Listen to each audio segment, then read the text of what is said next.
আসসালামু আলাইকুম। আশা করি আপনারা সকলে অনেক অনেক ভালো আছেন। আলহামদুলিল্লাহ আপনাদের দোয়ায় আমি অনেকটা ভালো আছি। আপনারা দেখতে পাচ্ছেন রিয়া ভয়েস। আমি আপনাদের সাথে আছি মাসুম। চলুন তাহলে আজকের মতন ভিডিও শুরু করি। আজকে আপনাদের মাঝে এরকম কিছু তথ্য শেয়ার করব, আপনারা শুনলে আপনাদেরই মাথা নষ্ট হয়ে যাবে। বিশেষ করে প্রথমত আপনাদের মাঝে আমি শেয়ার করতে যাচ্ছি, আপনারা তো সবাই জানেন ইন্ডিয়া থেকে যারা আপনি বিদেশে যায় সর্বোচ্চ 50 থেকে 70,000 টাকা খরচ করে ওরা কিন্তু প্রবাসে যাইতে পারে। 3 লাখ 4 লাখ টাকা খরচ করেও কিন্তু আমরা বিদেশে যাইতে পারি না। এটা হচ্ছে আমাদের বাংলাদেশের বর্তমান অবস্থা। আপনি কি জানেন বাংলাদেশ থেকে যারা বিদেশে যায় 4 থেকে 5 লাখ টাকা খরচ করে ওরা আছে না ওইখানে গিয়ে ভালো একটা স্যালারিও কিন্তু পায় না। সর্বনিম্ন সৌদি আরব গেলে স্যালারি পায় 500 রিয়াল থেকে 600 রিয়াল। আর আছে না কারো যদি কপাল ভালো থাকে তখন দেখবেন 800 বা আপনার সর্বোচ্চ 1100 রিয়াল স্যালারি পাইতে পারে। আর কি আপনি জানেন আমাদের দেশ থেকে যে লোকটা গেল আপনার সৌদি আরবে ওইখানে আছে না গিয়ে দেখবেন স্যালারি পাচ্ছে 600 রিয়াল। আর আছে না দেখবেন ইন্ডিয়া থেকে একই কিন্তু কোম্পানিতে গেল ওর কিন্তু স্যালারি 1400 টাকা 1600 টাকা সর্বোচ্চ 2000 রিয়াল স্যালারি পেয়ে থাকে। তাহলে ভাই ইন্ডিয়ানরা ভাই যেরকম কাজ করে আমরা যারা বাংলাদেশের মানুষ আমরা তো ভাই একই কাজ করি। বিশেষ করে ইন্ডিয়ান মানুষ যে পরিশ্রম করে তার চেয়ে বেশি কিন্তু পরিশ্রম আমাদের দেশি ভাইয়েরা পরিশ্রম করতে পারে, এটা কিন্তু আপনারা সবাই জানেন। পরে আসনা ভাই স্যালারিটা কিন্তু সঠিক স্যালারি ওরা কিন্তু দেয় না। আমি আমাদের বাংলাদেশের ইউনুস স্যারকে বলবো আপনারা এটা নিয়ে একটু দেখেন। আপনারা তো জানেন আমরা দেশ থেকে যারা যায় প্রবাসে কাজকাম করতে, আমরা যদি সঠিক টাকা পয়সা ইনকাম না করতে পারি দিনরাত পরিশ্রম করে, ওইটা কি স্যার মেনে নেওয়া যায়? স্যার এটা আপনি একটু দেখেন। ওইখানে গিয়ে আমি যদি দেখি আমার স্যালারি 600 টাকা 700 টাকা, এটা দিয়ে আমার ফ্যামিলি চলাবো কেমনে? এবং আমি যে 4 থেকে 5 লাখ টাকা খরচ করে গেলাম মানুষের কাছ থেকে রেন্টেন করে ওই যে টাকাটা তুলবই কবে?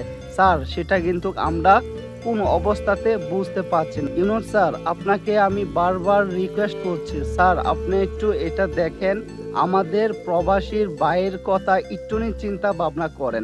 আরেকটা কথা স্যার আপনি আশা করি শুনবেন।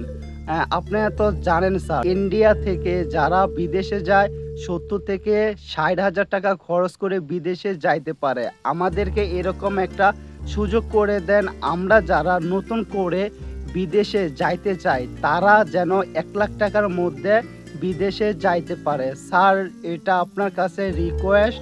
এটা স্যার শুধু আমার কথা না, আমাদের মতন যারা ভাই গরিব মানুষ তাদের মুখের কথা আমি স্যার আপনাকে বললাম।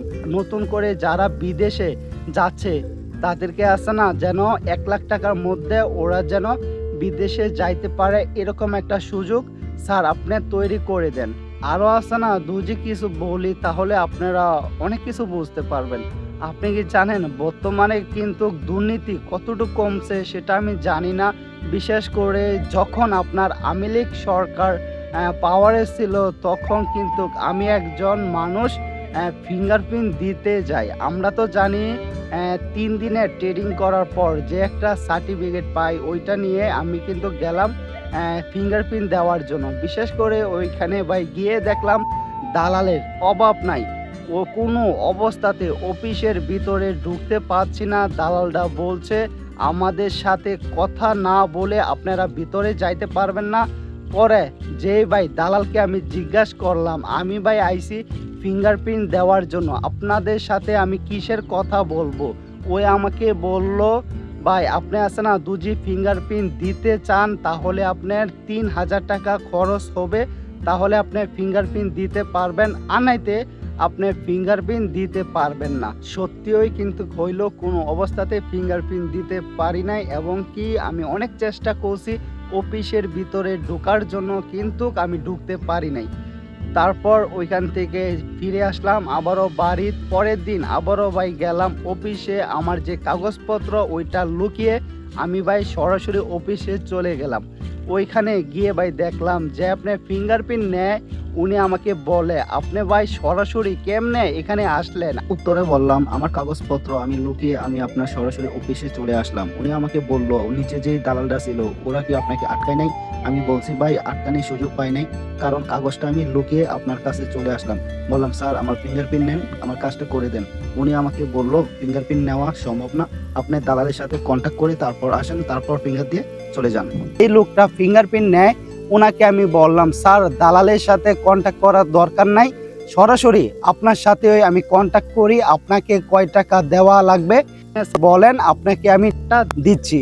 পরে আসছে না, ওই যেই লোকটা আপনার ফিঙ্গারপ্রিন্ট নেয় আমাকে জিজ্ঞাসা করলো, আপনি কয় টাকা দিতে পারবেন?